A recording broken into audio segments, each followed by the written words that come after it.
C'est pourquoi Dieu vient dans la vie de quelqu'un. La première chose qu'il fait, touche son cœur. Pourquoi Dieu fait ça? Parce que c'est que quand ton cœur chante, ta vie change. Pourquoi vous avez certaines personnes, leur vie n'a jamais changé? Parce que leur cœur n'a jamais changé. Tu ne peux pas changer sans que ton cœur change, c'est impossible. Tout vient de l'intérieur. Tout vient de l'intérieur.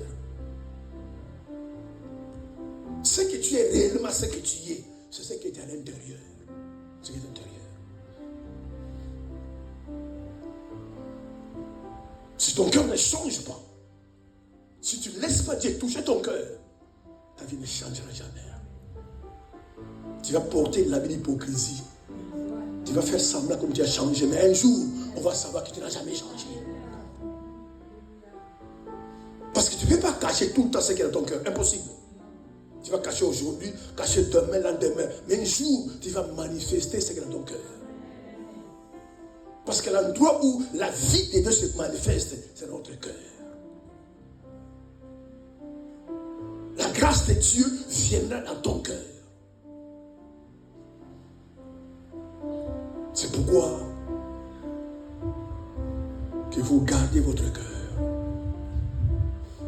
Parce que tout ce que le diable veut, c'est atteindre dans ton cœur. Parce que c'est que s'il arrive à atteindre ton cœur en injectant la méchanceté, la fraude, l'impudicité, il sait que il t'a eu et Dieu ne peut pas agir dans ta vie. Notre cœur, c'est le moteur de notre vie. C'est le moteur de notre vie. Quand vous voyez quelqu'un triste, c'est que son cœur est triste. C'est qu'il est triste dans le cœur. Et même quand il fera semblant de sourire, vous saurez que c'est un faux sourire, le cœur est triste. Parce que la vie est intérieure. Amen. Quand quelqu'un aussi est content, vous verrez qu'il est content.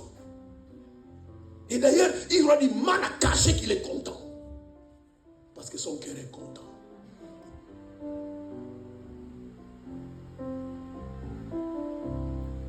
Examinez votre cœur.